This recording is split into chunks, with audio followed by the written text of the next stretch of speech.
पैसा कमाना जितना आसान है उससे ज्यादा मुश्किल काम है पैसे को बचाना, पैसे को इन्वेस्ट करना, पैसे को पैसे से डबल करना।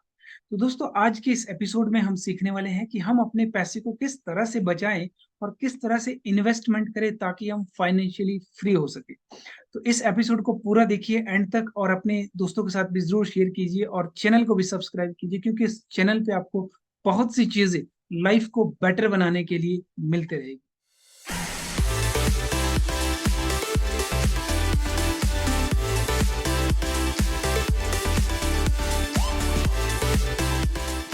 नमस्कार, मैं हूं सागर और आप देख रहे हैं स्नेह सागर एजुकेशन वर्ल्ड का टॉक शो चर्चा। दोस्तों, आप सभी जानते हैं कि चर्चा के इस एपिसोड में हम बातचीत करते हैं किसी विशेष पर्सनालिटी से जो अपनी किसी फील्ड के एक्सपर्ट होते हैं, ताकि उनसे कुछ सीख करके हम अपनी लाइफ को ट्रांसफॉर्म कर सके, बेटर बना सके। इसी कड़ी में आज हम बात करने वाले हैं इन्वेस्टमेंट के ऊपर। आज इन्वेस्टमेंट के ऊपर बात करने के लिए हमारे साथ मुंबई से जुड़ रहे हैं राकेश केशवानी जी, जो कि एक एंटरप्रेन्योर है और इन्वेस्टर है। राकेश जी, नमस्कार और आपका स्वागत है इस कार्यक्रम में। दर्शकों, आपको याद होगा कि पिछले एपिसोड में हमने राकेश जी से मुलाकात की थी, जिसमें हमने बात की थी कि हम फाइनेंशियली कैसे अपने आप को फ्री कर सके, फाइनेंशियली स्टेबिलिटी कैसे ला सके। इन्होंने बहुत अच्छे तरीके से 7 स्टेप्स हमें बताए थे। अगर आपने पिछला एपिसोड नहीं देखा होगा तो एक बार जरूर देख लीजिए, लिंक डिस्क्रिप्शन में दी गया है, उसे देख करके आप फाइनेंशियली फ्री हो सकते हैं। तो उसमें हमने काफी चीजें आपने हमें बताई थी। तो आज उसी सीरीज को थोड़ा सा हम आगे बढ़ाएंगे। उसमें फर्स्ट स्टेप में आपने कहा था कि हमें टर्म इंश्योरेंस करना बहुत जरूरी होता है लाइफ को सेव करने के लिए, सिक्योर करने के लिए, फाइनेंशियली अपने आप को स्टेबल करने के लिए। तो आज हम थोड़ा सा डिटेल में जानना चाहेंगे कि एक आम इंसान कैसे समझे कि टर्म इंश्योरेंस क्या है। थैंक यू सागर भाई for getting me back on the show here. अच्छा लगा आपके ऑडियंस के साथ बात करके, काफी अच्छा रिस्पांस भी देखा पिछले वीडियो में। तो आपने फाइनेंशियल फ्रीडम के पहले स्टेप की बात कही, इंश्योरेंस। नॉर्मली लोग इंश्योरेंस की ही बात करते हैं तो उनके गली मोहल्ले में, उनके आसपास के एरिया में, या तो कोई उनका भाई जीजा कोई होता है जो किसी इंश्योरेंस कंपनी का एजेंट होता है। राइट। तो वहीं से हमारा पहला इंट्रोडक्शन होता है इंश्योरेंस के बारे में। तो इंश्योरेंस समझ के करेंगे तो आपको उससे ज्यादा फायदा मिलेगा। इंश्योरेंस का मतलब क्या है? इंश्योरेंस का बहुत सरल मतलब है कि जब मैं ना रहूं तब मेरे पीछे मेरी जो जिम्मेदारियां हैं, मेरे जो घर वाले हैं, उनकी लाइफ अच्छे से चलती रहे, उसके लिए मैं क्या कर सकता हूँ। ओके। तो उसमें हम आज किसी कंपनी को कुछ पैसा देते हैं और उसके बदले में वो हमें प्रॉमिस करते हैं कि एक अमाउंट आपको मिलेगा, आपकी फैमिली को मिलेगा, आपके नॉमिनी को मिलेगा। ठीक राइट। है, सिंपल भाषा में इंश्योरेंस ये होता है। ओके। अब कौन सा इंश्योरेंस, कितने प्रकार के इंश्योरेंस है, बहुत है। उसमें हमने बात की टर्म इंश्योरेंस की, क्योंकि नॉर्मली क्या होता है ना, बहुत सारे ऐसे एंडोमेंट प्लान है जिनके जिसमें आप बहुत सारा अमाउंट भरते हैं जिसको प्रीमियम कहा जाता है, और फिर उसमें आपको प्रॉमिस किया जाता है 8% return, 9% return, guaranteed income, this that, काफी कुछ बोला जाता है। जी। क्योंकि वो जो बेचने वाले जो एजेंट्स हैं जिनके थ्रू हम ले रहे हैं, उनकी कमाई उसी से आएगी। टर्म इंश्योरेंस में उतनी उनकी कमीशन नहीं होती है, क्योंकि सामने कंपनी को भी उतना ज्यादा उसका फायदा नहीं होता है। उसको क्यों होता है? क्योंकि अगर समझो मैंने अपनी कोई इंश्योरेंस करा ली, लेट से 10 लाख रुपए की। ओके। तो 10 लाख रुपए के लिए कोई एक कंपनी है, समझो मुझे कोई कहती है कि आप सर हमें उसके लिए सालाना करीबन 5,000 रुपये, हमें 10,000 रुपये दीजिए। ठीक है। तो सालाना मुझे 10,000 मुझे भरने हैं, जिसके एवज में वो हमें सम अश्योर्ड जिसे कहते हैं, 1 लाख 10 लाख रुपए वो देंगे जब भी कभी कुछ ऐसा अनहोनी होती है तो। ओके। यही अगर मैं उनको कहता हूँ कि मुझे 10 लाख तो मुझे तो नहीं मिलेंगे, वो तो मेरे पीछे कौन है कौन नहीं है मुझे नहीं पता। आप एक काम करो, आप मेरे से 10,000 नहीं, आप मेरे से 1,000 रुपए ले लो। ठीक है। भले जब तक मैं हूँ मुझे कुछ नहीं मिलेगा, वो चलेगा। ठीक है। सिर्फ मेरे पीछे ही वो पैसा आना चाहिए, क्योंकि जब तक मैं हूँ तो मैं वैसे भी घर संभाल रहा हूँ, तो जी। मुझे पैसे की जरूरत नहीं है। ओके। तो इससे क्या होगा, जो मेरा प्रीमियम समझो जो 10,000 था, मैंने उसको अभी 1,000 तक लाया। ये तो एक मिसाल दे रहा हूँ, जी। जी। इतना कम नहीं हो सकता है, डिफरेंस कैन बी ऊपर नीचे। बट द पॉइंट इज कि वो पैसा जो मैं दे रहा हूँ वो मुझे कभी वापस नहीं चाहिए। इससे क्या होता है, अगर मेरा मिसाल जो दिया वो ठीक है, तो मेरे पास 9,000 रुपए बच जाते हैं मेरे हाथ में, जो कि मैं कहीं पे और इन्वेस्ट कर सकता हूँ, जिससे मैं कुछ और कर सकता हूँ। राइट। वरना तो मेरा पूरा 10,000 ब्लॉक हो जाता। इसीलिए मैं ये सजेस्ट करता हूँ, या कई ऐसे और प्लानर्स है जो सजेस्ट करते हैं कि आप टर्म इंश्योरेंस लीजिए, और बचा हुआ पैसे को आप अपने हिसाब से, अपने लायबिलिटीज और अपने रिस्क प्रोफाइल के हिसाब से कहीं पे इन्वेस्ट करके उसको बढ़ाइए। ओके। तो टर्म इंश्योरेंस बहुत सिंपल, एक ही वर्ड है इसका, और कुछ नहीं होता है। आपको एक प्रीमियम सामने वाली कंपनी बोलेगी, वो प्रीमियम उसके अगेंस्ट में आपको सम अश्योर्ड मिलेगा। आपको अपनी लायबिलिटी के हिसाब से चूज करना है कि मुझे कितना सम अश्योर्ड चाहिए। ओके। लोग मिलते हैं जो बोलते हैं 10 लाख मेरे पीछे काफी है, कोई बोलते हैं मेरे पीछे कम से कम 3 करोड़ होना चाहिए। जी जी। तो आपको अपनी लायबिलिटी देखनी है, आपको अपनी जो आपकी लाइफस्टाइल है उसके हिसाब से चूज करना है, और उसके हिसाब से आप प्रीमियम भर के अपनी लाइफ को कवर कर लीजिए। और ओके। ये राइट। प्रीमियम आपको हर साल भरना है। ओके उसमें भी ओके। कुछ ऑप्शन देते हैं, बट आज की वीडियो के लिए हम सोचते हैं कि साल भर आप हर साल भरते रहिए और अपनी लाइफ को कवर करते रहिए। राइट। ओके। तो उसके बाद ये तो हो गया हमारे टर्म इंश्योरेंस की, हमने एश्योर कर दिया कि हमने थोड़ा थोड़ा पैसा दे दिया ताकि हमारे जाने के बाद हमारे जो पीछे है वो सेफ हो जाए, सिक्योर हो जाए फाइनेंशियली। ओके। जी तो फिर दूसरी बात आती है कि नॉर्मली मैंने ये देखा है कि लोग पैसा कमाते हैं। आज की डेट में पैसा कमाने के हजारों तरीके हैं, पैसा कमाना बहुत आसान है। लेकिन जो मुश्किल काम है वो है पैसे को बचाना, उसको सेव करना और इन्वेस्ट करना। तो किस तरह से पैसों को इन्वेस्ट किया जाए, इसके बारे में क्या राय देंगे आप हमारे दर्शकों या एक, जो हमने 7 स्टेप्स की बात कही थी पिछले वीडियो में, उसमें से पहला स्टेप था कि टर्म इंश्योरेंस। उसके बाद जो सेकंड स्टेप था वो था पे योर लायबिलिटीज, जो आपकी जहां जहां से आपने लोन लिया हुआ है उस लोन को पे ऑफ करिए। ओके, होम लोन को छोड़ के, वो स्टेप नंबर 6 में आता है। यहाँ पे हम आपने क्वेश्चन पूछा है इन्वेस्टमेंट की, लेकिन मैं उसका आंसर दे रहा हूँ कि अगर आप कोई लोन लिया हुआ है उसको भी पे ऑफ करें तो ये भी आपका एक इन्वेस्टमेंट है। को? राइट। ओके, क्योंकि समझो अगर मेरे पास म्यूचुअल फंड का कोई ऑप्शन है जहां मैं इन्वेस्ट कर रहा हूँ, मुझे लग रहा है कि मैं 12% वहां से साल भर का कमा सकता हूँ विथ रिस्क प्रोफाइल, ठीक है। लेकिन ऐसे ही सिचुएशन में मैंने कहीं पे कुछ लोन लिया हुआ है, कार लोन लिया है, हनीमून लोन लिया है, पर्सनल लोन लिया है, आपको लोग ध्यान नहीं देते हैं। कई बार इन लोन का जो इंटरेस्ट रेट होता है वो 16%, 20%, 15% ऐसे होता है परसेंटेज। तो मतलब एक तरफ से मैं इन्वेस्ट कर रहा हूँ, समझ लीजिए म्यूचुअल फंड में 12% कमा रहा हूँ, और दूसरी तरफ से लोन लिया हो उस पर 16% दे रहा हूँ। नेट नेट मेरा 4% का लॉस हो जाता है। तो इसलिए before we talk about investment, हम पहले बात करेंगे कि पहले हमें लोन्स पे ऑफ करने चाहिए। ओके। उसमें भी आप क्या करिए, होम लोन को साइड रख दीजिए बंद और कर दीजिए बाकी बस। जितने लोन है उसे आप लिख लीजिए सामने। जी। उनके सामने हर एक लोन का क्या परसेंटेज इंटरेस्ट है आप लिख लीजिए।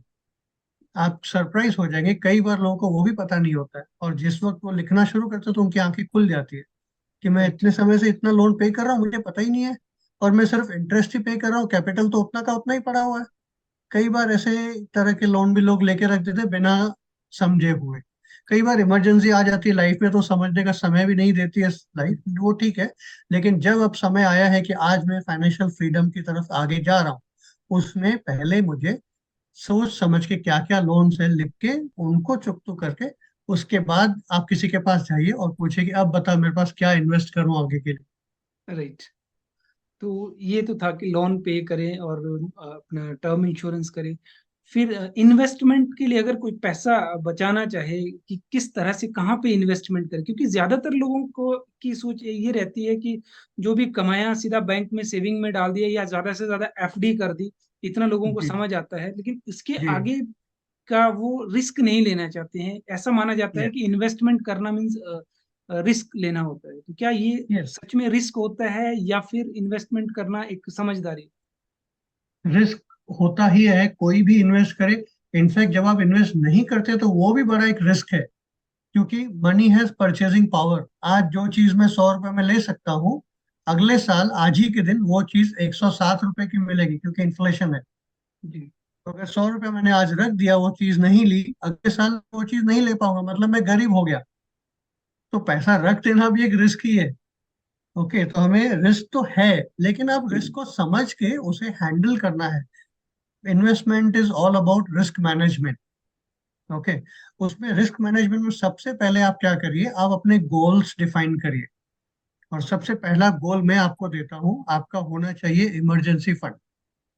ओके, जब आप लोन पे कर रहे हैं तो आपके पास कुछ बचेगा ही नहीं, क्योंकि आप सारा पैसा लोन पे करने में खत्म कर रहे हैं, और वो करना ही है क्योंकि आपका 15% 16% का इंटरेस्ट जा रहा है।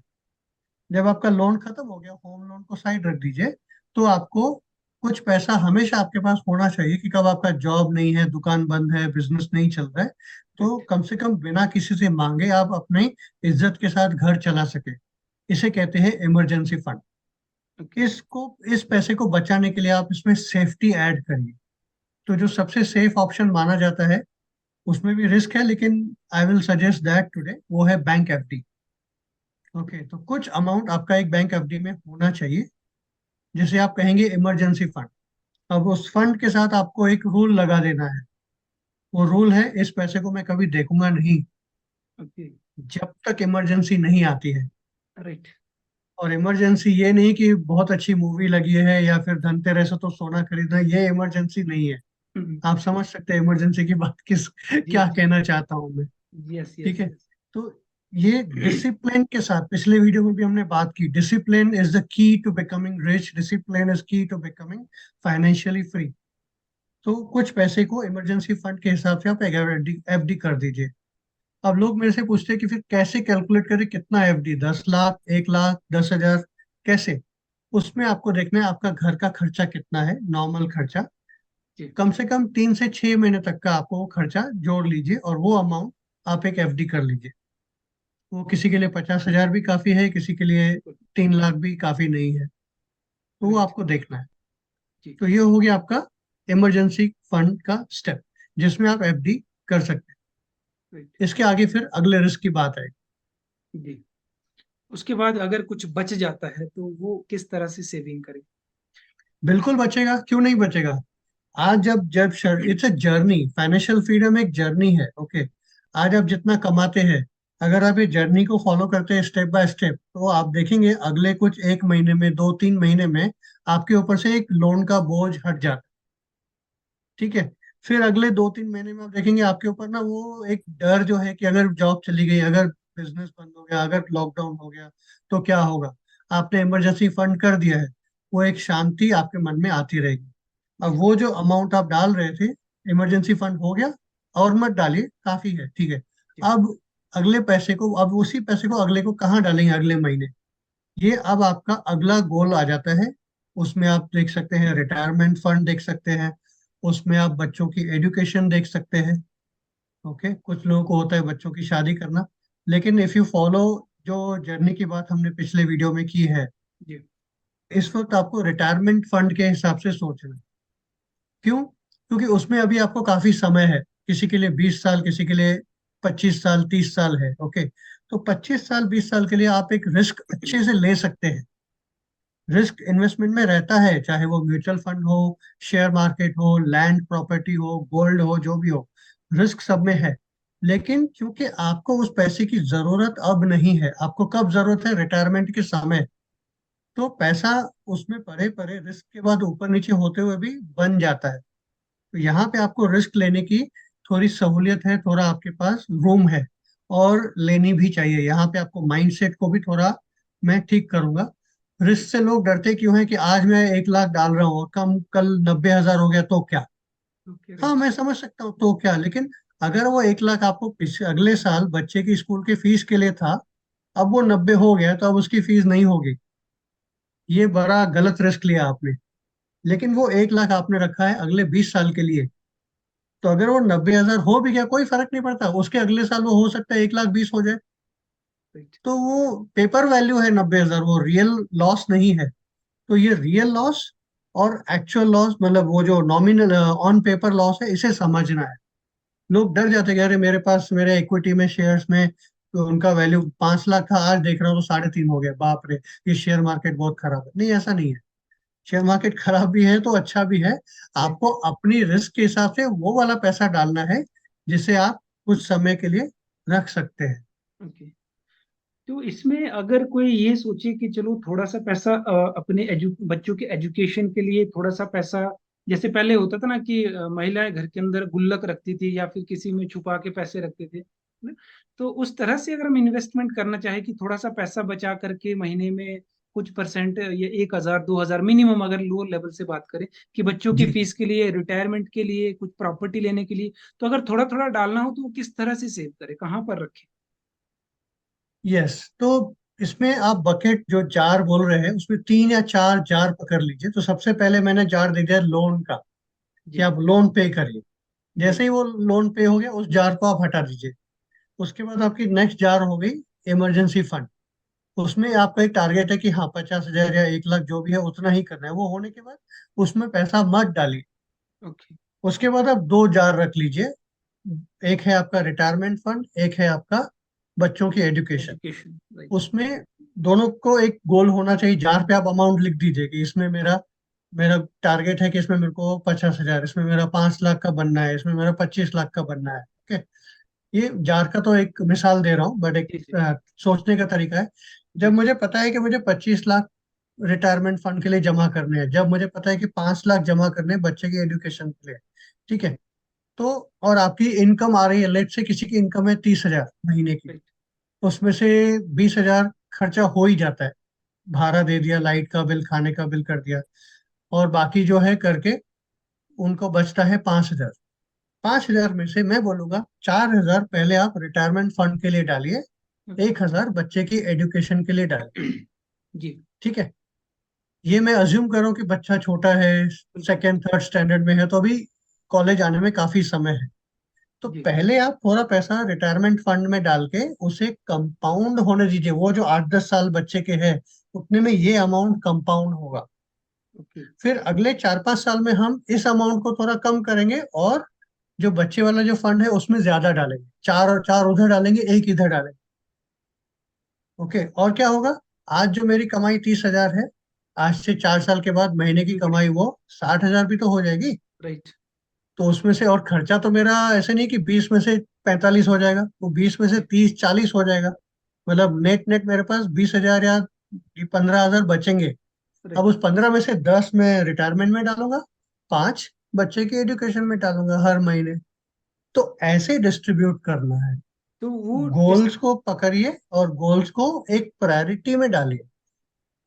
जी। बेस्ट ऑप्शन क्या है कि वो डालने कहाँ है, बैंक में डालने हैं उसको या फिर हम्म, एसआईपी करनी है? उसके लिए किस तरह से एक आम इंसान प्लान करे? जी। तो सबसे पहले तो एक लोग एसआईपी को एज अ इन्वेस्टमेंट समझते हैं। SIP is not investment. SIP पैसा जमा करने का एक तरीका है। दो तरीके होते हैं। आज मेरे पास कहीं से 20,000 आ गए, तो मैं वो 20,000 कहीं इन्वेस्ट कर दूंगा, तो ये हो गया one time investment, lump sum investment. Investment. Right. एक होता है मेरे पास हर महीने का 30,000 आ रहा है, सैलरी आ रही है, और उसमें से मैं 5,000 हर फिक्स महीने है। डाल रहा हूँ। तो इसे कहते हैं सिस्टमेटिक इन्वेस्टमेंट प्लान, SIP। मतलब ओके। अल्टीमेटली मैं पैसा डाल ही रहा हूँ, उसी जी। जार में ही डाल रहा हूँ। फर्क जी। ये है कि वो 20,000 मैंने एक बार डाला, अगले महीने नहीं डालूंगा, कभी नहीं डालूंगा। लेकिन इसी जार में मैं हर महीने 5,000 डाल रहा हूँ। तो ये हो गया मेरा SIP। अब आपका प्रश्न ये है कि जार क्या होना चाहिए। ओके। इसमें आपको अगेन आपकी रिस्क देखनी है कि आपको रिस्क टेकिंग कैपेसिटी कितनी है। उस उसके हिसाब से आपको चूज करना है। चूज करने के लिए आपके पास 50 ऑप्शन मिल जाएंगे। चार तो मैं अभी गिना लेता हूँ। सबसे पहले जैसे आ जाता है PPF, पब्लिक प्रोविडेंट फंड, या फिर PF। किसी किसी की जॉब होती है तो उनका PF सैलरी में से कटता है, 12% 10% कट जाता है, और फिर एम्प्लॉयर भी उसमें डालता है। तो लोग उसे क्या समझते हैं कि मेरा सैलरी है, सैलरी में से कट के पैसा मिल रहा है। नहीं, आपकी सैलरी पूरी है, उसमें से आप इन्वेस्ट कर रहे हो। ये और बात है कि आप चाहो ना चाहो इन्वेस्टमेंट हो रही है, जबरदस्ती का वो PF है वो। लेकिन वो आपकी इन्वेस्टमेंट है, उसे समझिए। वो आपका पैसा कट हो रहा है ऐसे मत देखिए। तो पहले पहले आपकी इन्वेस्टमेंट होती है PF में, और वो बहुत अच्छा सेफ ऑप्शन है क्योंकि वो गवर्नमेंट ऑफ इंडिया के पास जाता है। और वो क्या है, बेसिकली वो आपका रिटायरमेंट फंड है। ओके। PF मतलब वो आपको रिटायरमेंट के बाद पेंशन देंगे, तो ये वो हो गया। ओके। अगर आपको गवर्नमेंट में काफी विश्वास है, आपको अच्छा लगता है कि हाँ यही मेरे लिए सेफ है, आप PPF भी कर सकते हैं। विच मीन्स कि आपके सैलरी के अलावा जो पब्लिक प्रोविडेंट फंड है आप उसमें और पैसा डाल सकते हैं। तो वो हो गया। किसी किसी को पीपीएफ से अच्छा लगता है कि मेरे को आरडी अकाउंट करना है, बैंक में हर महीने डिपॉजिट डालना है, क्योंकि फिर मैं कभी भी निकाल सकता हूँ। पीपीएफ पे क्या होगा कि वो जब गवर्नमेंट रिटायर होगा तभी देगी, उसमें से निकाल नहीं राइट। सकता हूँ। तो I want safe option, but I also want liquidity, कि मैं जब मेरा पैसा चाहूँ मेरे हाथ में मिलना चाहिए। राइट। ओके। तो लिक्विडिटी के लिए फिर आप बोलेंगे पीएफ नहीं करके मैं कहीं और थोड़ा रिस्क लेता हूँ, तो बैंक आरडी कर सकते हैं, बैंक एफडी कर सकते हैं। म्यूचुअल फंड, आज की डेट में म्यूचुअल फंड पूरे इंडिया में अच्छे से पेनिट्रेट हो रहा है, बहुत अच्छे से लोग उसको समझ रहे हैं। उसके कई सारे ऑप्शंस आ गए हैं। म्यूचुअल फंड की एड आती है कि म्यूचुअल फंड सही है, इतना भी सही नहीं है, लेकिन जो अच्छे से उसे ध्यान देके करेगा उसके लिए बहुत सही। तो ओके। आप इधर उधर के वीडियोस में मत जाइए, अपना उसमें स्टडी भी करिए, समझिए उसमें क्या रिस्क है क्या नहीं है, वो समझ के उसमें आप इन्वेस्ट करिए। म्यूचुअल फंड में अगेन, उसमें भी फिर एक 10-15 वैरायटी आ जाती है, high risk, low risk. Again आपकी उम्र क्या है उस हिसाब से आपको आपका रिस्क डिफाइन करना है। अगर कोई 25 साल का है, उसकी आगे वर्किंग लाइफ 35 ईयर्स है, तो उनके साथ उनकी लाइफ में मेरे हिसाब से वो बहुत रिस्क ले सकते हैं, क्योंकि उनके पास रिकवर करने के लिए बहुत बड़ा जी। समय है। राइट। लेकिन किसी की उम्र 50-55 है, अब उनकी वर्किंग लाइफ देखा जाए तो कम है, अर्निंग लाइफ। ओके। तो उनके पास उतना रिस्क नहीं कि आज मैं 10 लाख डाल दूं, 10 का 5 हो गया तो कोई बात नहीं, 5 का 15 हो जाएगा। समय नहीं है आपके पास। राइट। ओके। तो आपको अपनी उम्र के हिसाब से आपके ऊपर लायबिलिटी क्या है। अब कोई 50 साल का है लेकिन उनके घर में बीवी बच्चे नहीं है, अकेले हैं, तो उनके ऊपर लायबिलिटी नहीं है, कोई ज्यादा बहुत बड़ी लोन जी। रिस्पॉन्सिबिलिटी नहीं है, पैसे पे रिस्क ले सकते हैं। लेकिन यही कोई 25 साल का है, उनके घर में 5-6 लोग हैं उनके ऊपर डिपेंड रहने वाले, अकेले अर्निंग मेंबर है, तो उनको फिर रिस्क लेने की जो है मोहलत थोड़ी कम मिलती है। राइट। तो आप अपने रिस्क के हिसाब से म्यूचुअल फंड में आप स्टडी कर सकते हैं कि इक्विटी म्यूचुअल फंड हो गया, डेट म्यूचुअल फंड हो गया, थीमेटिक हो गया, यूएस इक्विटी फंड हो गया। अलग अलग, हर एक की रिस्क अलग होती है। अब म्यूचुअल फंड सही है ये कौन बोलता है? एमफी। एमफी क्या है? Association of mutual funds of India. ये एक गवर्निंग बॉडी है इंडियन गवर्नमेंट लेवल पे, जो ओवरऑल म्यूचुअल फंड इंडस्ट्री को गवर्न करती है, मतलब डिफाइन करती है कि आप लोग क्या कर सकते हो, आपको क्या बाउंड्रीज है। जो इन्वेस्टर्स है छोटे छोटे गांव में, छोटे छोटे लोग हैं जो म्यूचुअल फंड पे रिस्क लेके अपनी एक एस्पिरेशंस को कंप्लीट करना चाहते हैं, जी। उनका पैसा सेफ कैसे रहे, तो उसके लिए एमफी काफी रूल्स डिफाइन करती है, गवर्निंग। और वो सारे म्यूचुअल फंड जो ऑपरेटर्स है, जो एएमसी बोलते हैं, एसेट मैनेजमेंट कंपनीज बोलते हैं, वो उन रूल्स के अंदर रहकर फंड्स को ऑपरेट करती है। जब मैं कहता हूँ ऑपरेट करती है, इसका अर्थ क्या है? आपसे पैसा लेंगे और वो कहीं पे इन्वेस्ट करेंगे, राइट। आपका पैसा आपके लिए कहीं पे इन्वेस्ट करेंगे।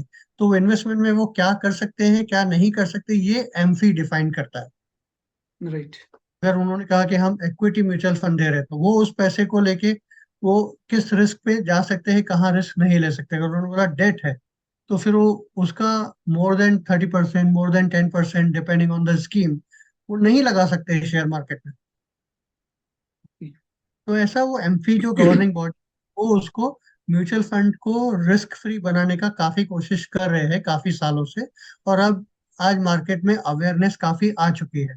तो आज की डेट में जो नए इन्वेस्टर्स हैं, जो नए लोग हैं जिन्हें अपनी फाइनेंशियल फ्रीडम अचीव करनी है, उन्हें मैं डेफिनेटली इनकरेज करूंगा कि आप देखिए और उसमें स्टडी करके उसकी उसमें अपने रिस्क के हिसाब से थोड़ा थोड़ा करके शुरू करिए।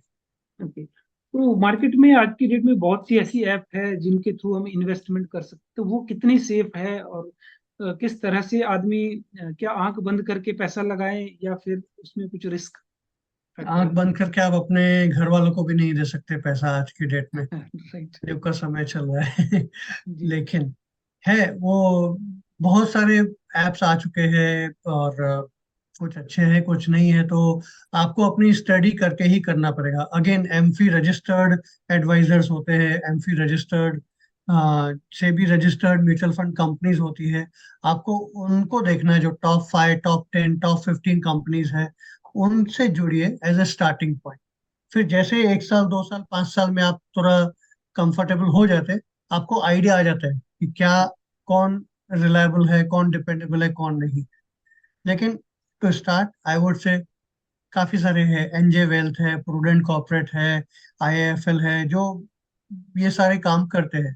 तो उनका आपको एडवाइजर कौन है, उनका रिकॉर्ड क्या है। अभी आईसीआईसीआई प्रूडेंट एएमसी है, पराग पारेख है, मोतीलाल ओसवाल है, काफी सारे हैं जिनका एसेट अंडर मैनेजमेंट, जैसे कॉर्पस कहते हैं, काफी हाई है। और जब कॉर्पस हाई है, इसका मतलब क्या हुआ, बहुत लोग इन पे भरोसा कर रहे हैं। राइट। उनका रिकॉर्ड आपको देखना चाहिए कि कितने सालों से वो कंपनीज है। कुछ कुछ कंपनीज 20 25 30 सालों से भी है। तो आपको शुरुआत वहां से करिए, जो नॉन ब्रांड्स है, जो थोड़ा सेफ है। और कुछ नहीं तो SBI mutual fund government of India से है, राइट। वो भी आप देख सकते हैं। ओके। बिल्कुल, बहुत अच्छी आपने जानकारी आज दी, क्योंकि अभी तक जो आम लोग हैं उनके सामने सिर्फ दो ही ऑप्शन होते हैं, या तो बैंक में अपने सेविंग में डाल दो, या ज्यादा से ज्यादा एफडी कर लो, या फिर चलो किसी रिश्तेदार के कहने पे, कोई रिश्तेदार अगर एजेंट है किसी कंपनी का, तो उनके कहने पे थोड़ा बहुत लगा देते हैं। और लेकिन जैसे शेयर मार्केट की अगर हम बात करें, तो शेयर मार्केट का तो नाम सुन के ही आम आदमी सोचते कि पता नहीं, इसमें तो पैसा डूबना ही है। सही बात है। मैं अपना पर्सनल बोलूँ तो मैं भी वैसा ही रहा हूँ काफी सालों से। अब जाके जब एक लगा कि हाँ, अभी रिस्क टेकिंग कैपेसिटी आ चुकी है, अपनी फाइनेंशियल फ्रीडम में हम काफी आगे जा चुके हैं। अब जी। हमारे पास कुछ ऐसा पैसा है जो लेके हम शेयर मार्केट को देख सकते हैं। देख सकते हैं, इन्वेस्ट नहीं बोल रहा हूँ मैं ओके। अपनी पर्सनल जर्नी की बात कर रहा हूँ। तो वो वहां से हमने शुरू किया कि अब शेयर मार्केट में हम क्या कर सकते हैं, कैसे कर सकते हैं, राइट। ऐसा नहीं है कि शेयर मार्केट बिल्कुल खराब है, लेकिन हाँ ये है कि शेयर मार्केट जब तक आप नहीं समझते ना, किसी के कहने पे भी मत करिए। तब तक वो रिस्क है। बहुत कॉम्प्लिकेटेड भी है और रिस्की भी है। ओके। ओके। तो आपको वो अपने स्टडी के हिसाब से ही देखना है। ठीक ओके। है। दो तरीके के प्लेयर्स होते हैं शेयर मार्केट में। शेयर मार्केट एक जुआ है भी और नहीं भी। ओके। जो लोग जल्दी पैसा बनाना चाहते हैं वो इसे जुआ के रूप में खेलने आते हैं, और फिर ऐसे लोग हार के, पैसा गवा के ही चले जाते हैं। बहुत बहुत कम लोग आपको मिलेंगे जिन्होंने बहुत पैसा कमाया और फिर निकल गए, चलो अब सारा पैसा समेट लो और भागो, इससे पहले कि हम पूरा पैसा राइट। वापस कहीं मार्केट में लूज कर दें। ओके। ये हो गया उनका। तो यही था उनका जो मकसद, ये होता है कि हाँ, मुझे एक जुआ खेलनी है और जुआ में अगर जीता तो अपना माइंड कंट्रोल है तो चलो करके आ गया, वरना मेजोरिटी पैसे हार के उसके बाद बाहर आके फिर यही फैलाते हैं, वो नहीं तो उनके घर वाले, उनके दोस्त, इस शेयर मार्केट सट्टा है, बहुत बुरी चीज है। ऐसा नहीं है। तो जो दूसरे है वो है इन्वेस्टर। अभी मैं मनाली की बात करूं, मनाली में लोग, होटल इंडस्ट्री है, काफी अच्छी है। जी। ओके। किसी को वहां पे होटल खोलना है, तो उनके कोई रिश्तेदार है दिल्ली में, उनको बोलते हैं कि हमें ये होटल खोलना है। तो रिश्तेदार उनको बोलते हैं हाँ चलिए, अच्छा है, मनाली में तो ये तो टूरिज्म अगले और 20 साल तक रहना है, तो ये लीजिए हमारी तरफ से 10 लाख रुपया, आप जाइए होटल में डिपॉजिट भरिए, या 50 लाख रुपया खरीद लीजिए लैंड, हम कंस्ट्रक्शन के लिए भी पैसा देंगे, हम करेंगे। और ऐसे राइट। 10 लोग और मिलके कर लेते हैं। ये जी। हो गया इन्वेस्टमेंट। ये यहाँ पे हम सामने वाले को जानते हैं, लेने वाला और देने वाला दोनों एक दूसरे को जानते हैं, तो सामने सामने डील हो गए। राइट। जहां हम नहीं जानते हैं वहां पे आता है जो स्ट्रक्चर्ड मार्केट है, वो है शेयर मार्केट। कि कोई आता है जो कहता है कि मुझे ऐसा धंधा चलाना है, चाहे वो इंडियन होटल्स हो गए, ताज के हो गए, चाहे वो कोई बड़ी ताज पैलेस होटल रेस्टोरेंट वाले हो गए, चाहे वो इंडिगो एयरलाइंस हो गए। सारे टूरिज्म की बात कर रहा हूँ मिसाल देने के लिए, मनाली के, आपके उत्तराखंड हिमाचल के आपके व्यूअर्स हैं उनके लिए कह रहा हूँ मैं। तो ऐसी कंपनी आती है, इंडिगो समझो मार्केट में आ गई। अब मुझे लगता है कि हाँ, अगले 20 साल तक इंडिगो एयरलाइन अच्छे से चलेगी। तो मैं उसमें बोलूंगा कि चलो इंडिगो को मैं भी 1 लाख रुपए दे देता हूँ, कि उनका जो फायदा होते रहेगा हर साल, तो मुझे भी फायदा मिलेगा। राइट। मतलब क्या, मेरा व्यू अगले 10 साल 20 साल के लिए ये है कि मैं उसमें से पैसे कमाऊंगा। ये नहीं कि मैं वो 1 लाख का 10 लाख, 1 लाख का 1 लाख 20 हो गया तो मैं बेच के निकल जाऊं, ये मेरा व्यू नहीं है। मेरा व्यू है कि मुझे लंबा पैसा बनाना है। ओके। तो ये होते हैं इन्वेस्टर, जिन्हें लंबा पैसा बनाना है, इन्वेस्टर। तो शेयर मार्केट में आप ट्रेडिंग भी कर सकते हैं, आज लिया कल बेच दिया, 100 रुपए में शेयर लिया, 110 में बेच दिया, 10 रुपए कमा लिए, हो गया अच्छे से। आज आप 10 रुपया कमाएंगे, कल आप 20 खो भी देंगे। ओके। ओके, लेकिन जहां हम आते हैं कि मेरे को 100 रुपया देना है, लेकिन ऐसे वाले को देना है जिसका धंधा मुझे समझता है। इंडिगो एयरलाइन मुझे समझता है, मैं खुद उसमें फ्लाइट में ट्रेवल करके जाता हूँ, हिमाचल में जाके रहता हूँ, ट्रेवल करता हूँ, तो आई नो कि उनकी सर्विस अच्छी है, स्टाफ अच्छा है, टिकट बुकिंग होता है अच्छे से, हमेशा फ्लाइट भरी हुई रहती है। तो ऐसे एनालिसिस करते हैं। आपको शेयर मार्केट में एज ए इन्वेस्टर करना है तो वैसे करना है कि कौन ओके। सी कंपनी जिनको मैं समझ सकता हूँ, लॉन्ग टर्म उनके साथ मैं रह सकता हूँ, वहां आपको इन्वेस्ट करना है विथ अ ओके। व्यू कि अगले। और फिर क्या होगा, उसे मॉनिटर करिए। ऐसा नहीं कि एक बार डाल के 5 साल के बाद हम देखेंगे भाई साहब 3 साल पहले इंडिगो बंद हो गई थी, आपके शेयर तो पूरे डूब गए। ऐसा भी हो सकता है। तो जब वो राइट। दिल्ली वाले अगर होटल के लिए पैसा देते, कि वो 5 साल के बाद नहीं आते, वो हर महीने फोन करके वीडियो कॉल करेंगे, दिखाओ भाई कहाँ होटल, कहाँ तक होटल कंस्ट्रक्शन कितना पहुंचा, है? राइट। अच्छा अभी चालू हो गया, भूमि पूजन कब कर रहे हैं, पहला कस्टमर कौन आया। क्योंकि वहाँ कनेक्ट है। अब यहाँ पे इंडिगो के तो हजारों इन्वेस्टर्स है, तो वो मुझे ऐसी इंफॉर्मेशन नहीं देंगे, लेकिन आपको एक मिसाल समझ में आ गई जी जी कि जी। एज अ इन्वेस्टर मुझे मार्केट में आना है, जो मुझे समझता है वो शेयर लेना है, जो नहीं समझता है उसकी तरफ आंख बंद करके बैठ जाना। राइट। चलिए, तो एक ये हो गया आखिरी। जी रिस्क को मैनेज करना। जी। आखिरी क्वेश्चन है, एक जो ट्रेंडिंग मार्केट में चल रहा है आजकल, जो क्रिप्टो करेंसी है, क्या एक आम आदमी को जिसको नॉलेज नहीं है इस पचड़े का, क्या उसे क्रिप्टो करेंसी में लालच में आके इन्वेस्टमेंट करना चाहिए? बिल्कुल करना चाहिए, लेकिन अगेन वही वीडियो के पास वापस जाते, 7 step to financial freedom.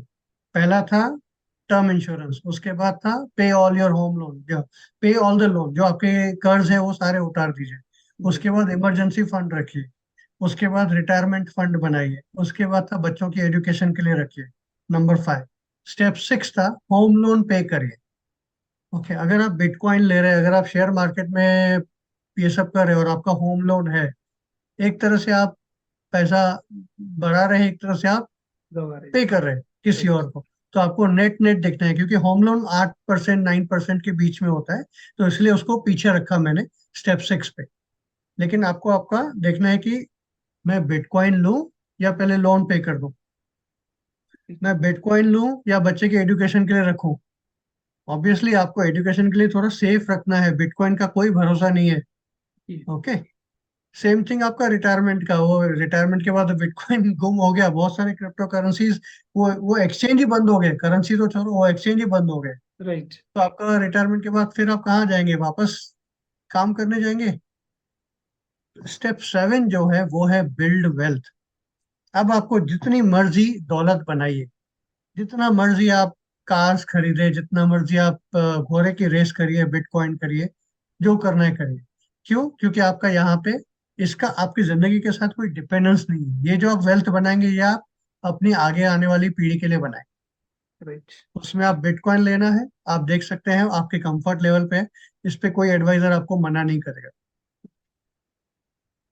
Ji. But चलिए। उसके पहले ये सारे जो आपके लायबिलिटी है, कर्ज है, उससे सिक्योर करिए, वरना ओके। आपको फ्रीडम नहीं मिलेगा। बिटकॉइन आपको वापस जेल में डाल देगी, फाइनेंशियल जेल में। Right right right. चलिए, बहुत बहुत अच्छी जानकारी आज आपने हमें दी, और इसके लिए आपका बहुत बहुत धन्यवाद। पिछले वीडियो में भी बहुत सी जानकारी आपने दी, आज उसका थोड़ा सा रिवीजन भी हो गया है। जिन्होंने नहीं देखा है वो पीछे जाकर के पिछला वीडियो ध्यान से देखें। और अभी एक आखिरी क्वेश्चन है, लेकिन इसके ऊपर मुझे लगता है हम अगला एक एपिसोड पूरा करेंगे क्रेडिट कार्ड को लेकर के, क्योंकि ये बहुत बड़ा टॉपिक अपने आप में है। क्रेडिट या कार्ड के मायाजाल में आज मैं देख रहा हूँ कि लाखों लोग फंसे पड़े हैं। तो इस क्रेडिट कार्ड के बारे में हम समझेंगे, क्योंकि यूट्यूब में मैंने कुछ वीडियोस देखे, कुछ कहते हैं कि क्रेडिट कार्ड से करोड़ों कमा सकते हैं, कुछ कहते हैं कि भूल कर भी ना लें। तो ये इसके ऊपर हम अगला एपिसोड जरूर एक करेंगे। आपका समय हम अगली बार फिर लेंगे। चलिए, फिलहाल आज के लिए आपका बहुत बहुत धन्यवाद। आज आपने काफी अच्छी जानकारी हमें दी। Yes yes, definitely credit card के लिए मैं उन लोगों में से हूँ जो कहते हैं भूल कर भी ना ले, तो उसके बारे में हम अगले वीडियो में बात करेंगे। और व्यूअर्स के लिए जिनको जो भी म्यूचुअल फंड्स के या और भी जो भी इक्विटी के अलग अलग इन्वेस्टमेंट के क्वेश्चन हो, जरूर इस वीडियो के लिंक में नीचे डालिए, कमेंट्स में डालिए। उन प्रश्नों पे भी हम आगे विचार कर सकते हैं, डिस्कस कर जी जी सकते हैं। जी। Thank you. ओके जी, ओके, थैंक यू। तो दोस्तों ये थे राकेश केशवानी जी मुंबई से। आज इन्होंने बहुत सी जानकारी इन्वेस्टमेंट के बारे में हमें दी, और पिछले एपिसोड में भी बहुत सी जानकारी दी, क्योंकि फाइनेंशियल एक ऐसा मुद्दा होता है, अगर हम इसके बारे में, क्योंकि हमें इसमें स्कूल और कॉलेजों में इसके बारे में नहीं पढ़ाया जाता है। ये चीजें इंसान सीखता है घिस घिस करके, यानी कि ये अनुभव से सीखता है। तो ये इतना अनुभव इन्होंने आज हमारे साथ शेयर करने की कोशिश की, क्योंकि अभी भी बहुत सी चीजें छूट गई होगी डेफिनेटली। तो जितना भी हम सीख पाए हैं, मैं चाहूंगा कि आप सभी उसके ऊपर फोकस रखें और अपने आप को फाइनेंशियली फ्री करके एक शांतिपूर्वक लाइफ जिए। और हमारे साथ हमेशा जुड़े रहिए। स्नेह सागर एजुकेशन वर्ल्ड के इस चैनल को आप जरूर लाइक करिए, सब्सक्राइब करिए, ताकि आने वाले वक्त में भी बहुत से वीडियोस हेल्थ, एजुकेशन और इन्वेस्टमेंट जैसे बहुत से ऐसे लाइफ से जुड़े हुए टॉपिक के ऊपर हम चर्चा करते रहते हैं, जिससे हमारा ज्ञान बढ़कर हम अपनी लाइफ को एक बेटर लाइफ बना सकते हैं। तो आज के लिए इतना ही काफी। नेक्स्ट वीडियो में फिर मिलेंगे। धन्यवाद।